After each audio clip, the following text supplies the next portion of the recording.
যে বর্তমান সরকার ব্যবস্থা স্থিতিশীল রয়েছে, এর পিছনে ওসমান হাদির অত্যন্ত গুরুত্বপূর্ণ ভূমিকা রয়েছে।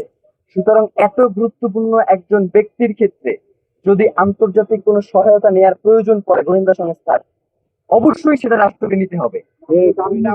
হ্যাঁ, অবশ্যই। আমি তো বললামই যে আমাদের দুইটাই দাবি, একটা হচ্ছে দ্রুত বিচারিক ট্রাইব্যুনাল গঠন, এবং সেই সাথে এক্ষেত্রে গোয়েন্দা ইন্টেলিজেন্সের আপনি চাইলে সহায়তা নিতে পারেন। এক্ষেত্রে আপনাকে সহায়তা নিতে হবে, নিতে পারেন বলতে কথা নাই, আপনাকে নিতে হবে। মানে কি, ওসমান আদি রক্ত ঝরাই গেছে এবং সেইটার আমরা খুনিদের বিচার দেখবো না, এটা তো হইতে পারে না।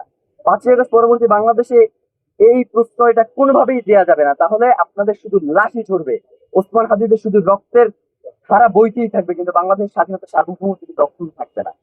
টাইম ফ্রেমের যে ব্যাপারে যেটা, সেটা আপনারা জানেন যে প্রধান উপদেষ্টা গতকালকে একটি নিরাপত্তা বিশ্লেষকদের নিয়ে একটা বৈঠক করেছে, এবং সেই বৈঠকে সে বলেছে এছাড়াও হাদি, মানে হচ্ছে হাদি এখন আর মেইন সাবজেক্ট নাই, মানে হাদিকে মেইন সাবজেক্ট দিয়ে বাদ দেওয়ার মতো চেষ্টা করা হয়েছে। হাদিকে যদি আপনারা মেইন সাবজেক্ট থেকে বাদ দেন, আপনারা কিন্তু মেইন সাবজেক্ট থাকবেন না। হাদিকে মেইন সাবজেক্টে রেখেই আপনাদের সকল সিদ্ধান্ত গ্রহণ করতে হবে। আর ভাই যেটা বললেন, অবশ্যই আগামী 24 ঘন্টার মধ্যে তারা দ্রুত বিচারিক ট্রাইব্যুনাল গঠন, এবং এটার ক্ষেত্রে তারা যেই আন্তর্জাতিক গোয়েন্দা সংস্থা যেমন এফবিআই এবং হচ্ছে স্কটল্যান্ড ইয়ার্ডের মতো যারা পেশাদারী গোয়েন্দা সংস্থা রয়েছে, তাদের সহায়তা নিতে হবে, এবং রাষ্ট্রকে আপনাদের সামনে এসে জানাতে হবে যে তারা এই সহায়তার ক্ষেত্রে কি কি পদক্ষেপ গ্রহণ করেছে।